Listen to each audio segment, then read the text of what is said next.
La résilience, c'est la capacité de quelque chose à surmonter une crise en s'adaptant et ou en modifiant son organisation afin de mieux affronter les chocs futurs. Ce quelque chose, ça peut être une entreprise, une commune, un foyer, une société. Pour augmenter la capacité de résilience de ces entités, il est d'abord important de connaître les principaux risques auxquels elles sont exposées. Un risque, c'est caractérisé par la probabilité d'occurrence, un événement qui arrive tous les 5 ans, tous les 10 ans, tous les 100 ans, et par les dégâts qu'il génère. Plus un événement est probable et plus il génère des dégâts, alors plus c'est important de l'anticiper. Historiquement, on s'est concentré sur les risques naturels, comme les inondations, ou des risques technologiques. Il est aujourd'hui aussi important de considérer les risques systémiques qui se propagent rapidement dans notre société interconnectée, comme par exemple la pandémie du Covid-19.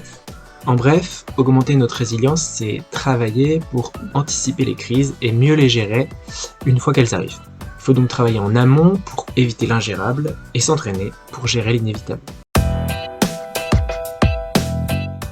Dans le boulonnais, il y a d'abord les risques naturels à impact locaux comme les inondations, les submersions marines, les tempêtes, le retrait et gonflement des argiles, les canicules, les grands froids, la neige, le verglas, les orages, les incendies, les sécheresses.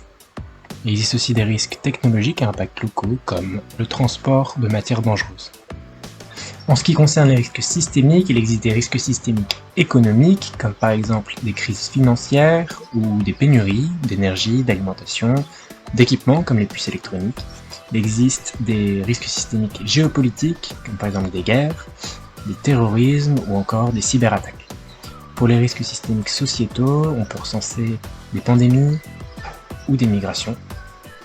Et enfin, il y a aussi des risques systémiques technologiques avec par exemple la rupture d'un réseau de communication. Tous ces risques possèdent des facteurs aggravants comme par exemple le changement climatique, l'effondrement de la biodiversité, la modification de l'usage des sols, l'acidification des océans ou encore l'épuisement des ressources planétaires. Pour augmenter notre capacité de résilience, il faut déjà éviter l'ingérable en atteignant les facteurs aggravants pour diminuer les risques. Respecter les limites planétaires qui sont régies par des lois physiques et chimiques est une première étape pour diminuer en fréquence et en intensité les crises à venir. Pour éviter l'ingérable, il faut aussi réduire notre vulnérabilité et donc s'adapter. Dans le cas des inondations, le programme d'action de prévention des inondations, le PAPI, permet différents axes. D'abord, nous pouvons améliorer la connaissance du risque, surveiller et prévoir les inondations, prendre en compte le risque inondation dans l'urbanisme, adapter le bâti existant et enfin ralentir les écoulements. En parallèle de tous ces efforts d'atténuation et d'adaptation, il faut également se préparer aux crises pour gérer l'inévitable. Pour cela, il existe des plans communaux et intercommunaux de sauvegarde pour anticiper et s'entraîner à la gestion de crise. En conclusion, la résilience, c'est avoir un regard lucide sur les risques auxquels nous sommes soumis.